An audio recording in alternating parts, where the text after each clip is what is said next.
നമസ്കാരം. വെഞ്ഞാറമൂട് കൂട്ടക്കൊലക്കേസിലെ പ്രതി അഫാന്റെ അമ്മ ഷെമിയെ ഐസിയുവിൽ നിന്നും മുറിയിലേക്ക് മാറ്റി. 5 പേരുടെ മരണവിവരവും ഷെമിയെ അറിയിച്ചു.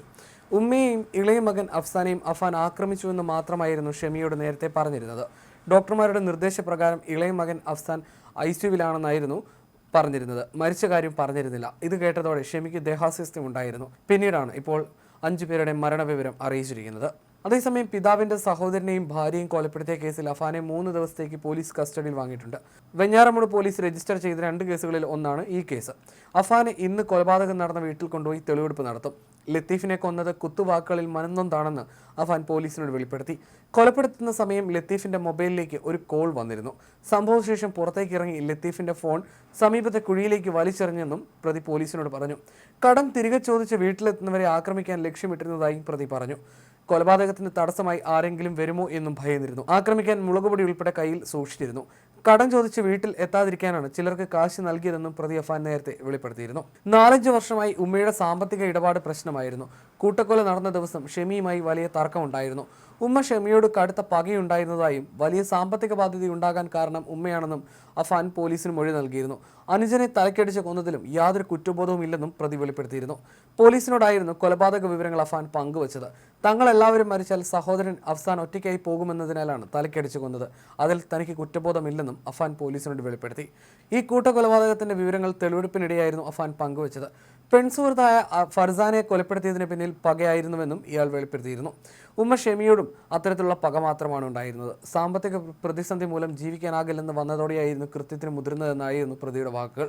കുടുംബത്തിലെ സാമ്പത്തിക പ്രതിസന്ധി കൂടാൻ കാരണം ഷെമിയുടെ സാമ്പത്തിക ഇടപാടുകളാണ്. കടക്കാരുടെ ശല്യം കാരണം ജീവിക്കാൻ കഴിയാത്ത അവസ്ഥയിലായിരുന്നു. കൊലപാതകം നടന്ന ദിവസം രാവിലെയും ഷെമിയുമായി തർക്കമുണ്ടായി.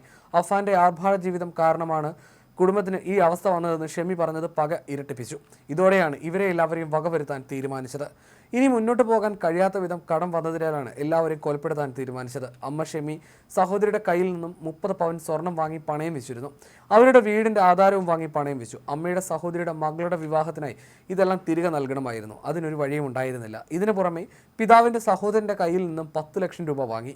ഇതിനൊപ്പം ദിവസവും പലിശ നൽകുന്ന രീതിയിൽ ബ്ലേഡ് പലിശക്കാരിൽ നിന്നാണ് കൂടുതൽ പണവും വാങ്ങിയതെന്നും അഫാൻ മൊഴി നൽകി. 2 പേർ കൂടി അഫാന്റെ ഹിറ്റ് ലിസ്റ്റ് ഉണ്ടായിരുന്നു.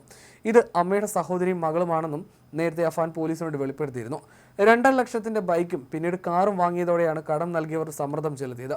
പെൺസുഹൃത്ത് ഫർസാനയിൽ നിന്ന് വാങ്ങിയ മാല ഫർസാനയും തിരികെ ചോദിച്ചിരുന്നു. പിതാവ് അറിയാതെയാണ് ഫർസാന അഫാന് മാല കൈമാറിയത്. പിതാവ് കണ്ടുപിടിക്കുമെന്ന് പറഞ്ഞാണ് ഫർസാന സമ്മർദ്ദം ചെലുത്തിയത്. സാമ്പത്തിക പ്രതിസന്ധിയുടെ വിശദാംശങ്ങൾ പോലീസിന് അഫാന്റെയും ഷെമിയുടെയും മൊബൈലിൽ നിന്ന് ലഭിച്ചു. അങ്ങനെയാണ് കടത്തിന് സ്ഥിരീകരണം ഉണ്ടായത്. ഷെമി ചിട്ടി നടത്തിയും സാമ്പത്തിക ബാധ്യത ഉണ്ടാക്കിയെന്നാണ് വിവരം. എന്നാൽ അഫാന്റെ പിതാവ് ഇതൊന്നും സ്ഥിരീകരിച്ചിരുന്നില്ല. ഇതിനിടെ അഫാന്റെ പിതാവ് കുറച്ചു പണം നാട്ടിലേക്ക് അയച്ചുവെന്ന് മൊഴി നൽകിയിരുന്നു. എന്നാൽ ബാങ്ക് രേഖകളിൽ ഇത് കാണുന്നില്ലെന്ന് അന്വേഷണ സംഘം വ്യക്തമാക്കിയിരുന്നു. അതിനാൽ തന്നെ ഇതെല്ലാം വലിയ ദുരൂഹതയായി മാറിയിരുന്നു.